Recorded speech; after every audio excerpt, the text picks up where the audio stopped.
Hello, and welcome to the Game Dojo. I am your host, the Game Ninja, and you are in the Game Dojo. And it is Halloween. Just look around, that's right, you know where you are. And the 31 holidays, the 31 days of Halloween are here in the Game Dojo, baby. So just sit back, relax, and get ready for a bunch of spills and thrills the likes you have never seen. We've got movie reviews, horror games, we've got everything, and even some spooks that you are unaware that you do not see right now. So sit back, relax, and enjoy these tracks, because I am the Game Ninja, baby, and this is just what I do. Hello, and welcome to the Game Dojo. I am your host. Hello. Hello, you know who I am. And today we are reviewing the best of the best. So while you're in my dojo, we're going to be reviewing Killer Klowns from Outer Space. That's right, starring me, Jimbo. So, let's get started. Let's bring it out and let's see what this movie is all about. And thank you for joining me for another spooky night on the 31 days of Halloween. Okay, so welcome to my review of Killer Klowns from Outer Space. This movie is a cult classic. When it first came out, it didn't receive the notoriety that it should have. So we're going to dive right in. So, of course, this movie starts with the big top of all places. And if you've noticed, yes, I am rocking my Jimbo mask. That's right. So, it starts with the big top, and we're introduced to a few characters. The first characters are the Chiodo Brothers. That's right, that's Rich and Paul, played by Peter Lacasse and Michael Siegel. These guys are the first people we're introduced to before we get to Mike and Debbie. Now, these guys carry the show. They are the comic relief, and believe it or not, it just works. So I love these guys.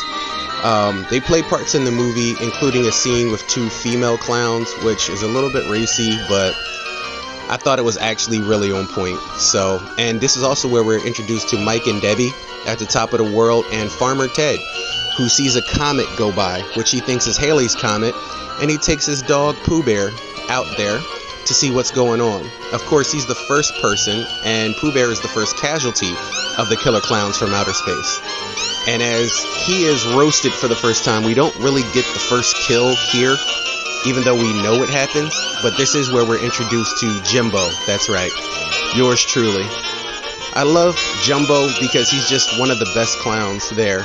He also kind of reminds me of Mooney, the police detective.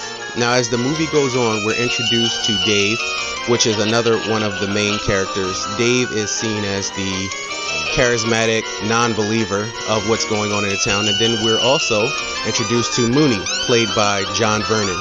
Dave, which is played by John Allen Nelson. He's actually one of the main stars of this movie, along with Mike and Deb and the Chiodo Brothers. But John Vernon also brings such presence to this story because he's just the all-around asshole, and you gotta love that guy. That character is always funny. But then as we go and Deb and Mike finally find the big top, they're the first people to see the clowns. They explore inside the big top, and they find basically that it's a spaceship. And at first it's all fun and games. And I just want to say this movie is satire. So if you're looking for an actual realistic approach to this, I mean, come on, you're not going to find it. The name of the movie is Killer Klowns from Outer Space.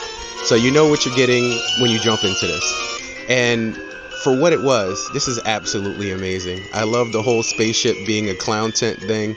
I love the different buttons, the cotton candy cocoons.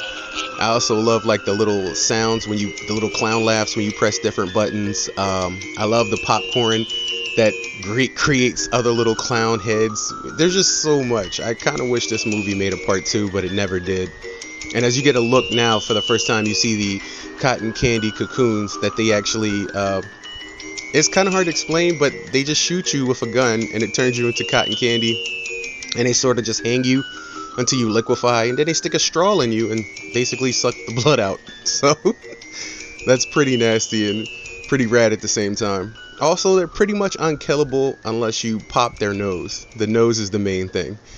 So as we get deeper into the movie, we get to see just how much of an asshole John Vernon is. His Mooney character is amazing, which for some reason when I grew up I always thought he played Jumbo, because they have almost the same exact kind of facial structures, which maybe that's what they were going for, but I didn't know.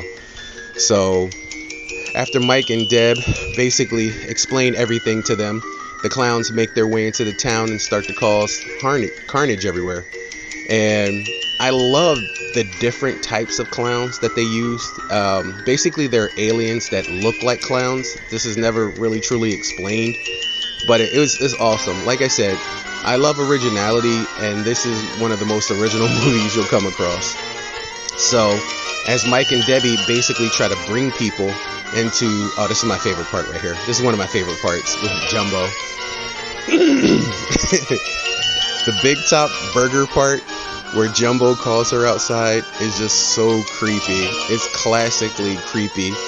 A lot of horror films have forgot this little notation in their genre, but it's the little things that makes a movie better. And there are just so many little things in here. Like when he looks at her and he's smiling and waving and wiggling his fingers. Like, I don't know, me as a kid, that's a creepy ass clown and I'd probably run away.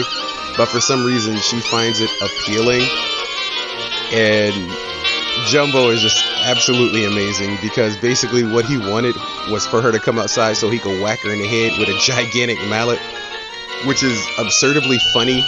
And if this had been a Stephen King film, since Stephen King doesn't mind killing children, he definitely would have done that. But thank goodness it was a Killer Klowns film, and we didn't get her to see she was whacked on the head with a gigantic mallet.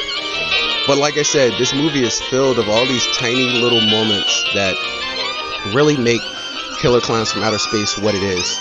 I mean, it is a cult classic. It didn't do damage in the box office when it first came out, but after the years have rolled on, the creepiness, the goriness, and the simple fact that people are afraid of clowns, it changed everything in the genre. So yeah, sorry about that. Somebody was calling me on the Game Ninja phone. These things tend to happen. But anyway, on with the show.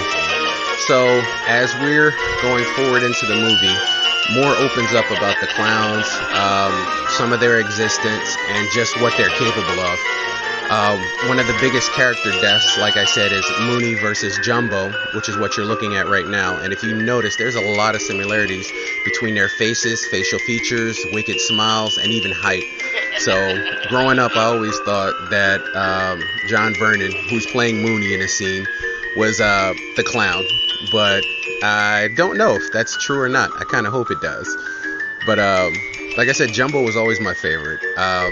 Because he didn't say anything, and without saying anything, he basically just spoke volumes, which is basically an old mime troupe.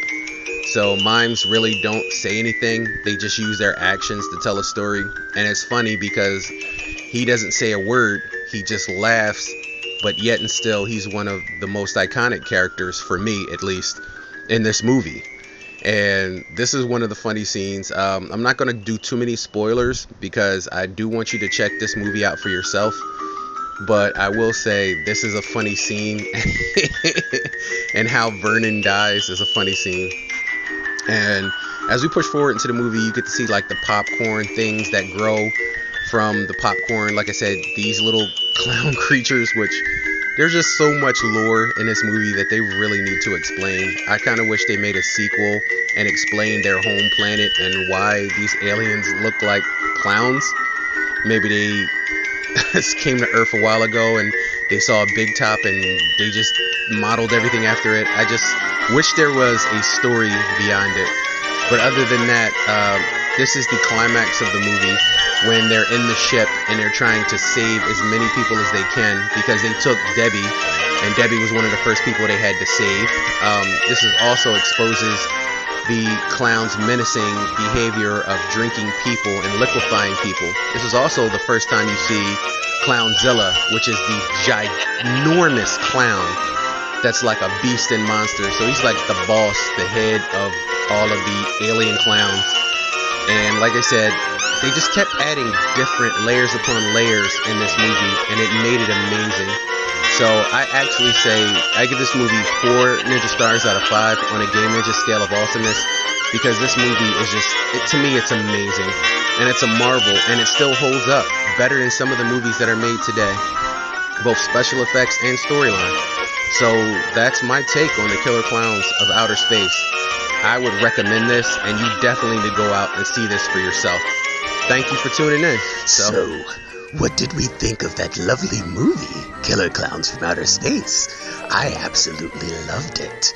And yeah, you're gonna piss off a few people, and not everybody's gonna like it, but for a hasser and a slasher, oh, it makes me so happy inside. So what I do is I give it 4 clowns out of 5 on the Game Ninja scale of happiness. And I recommend this one for everybody, so dig out that DVD, find that old streaming station, and put Killer Klowns from Outer Space on this Halloween.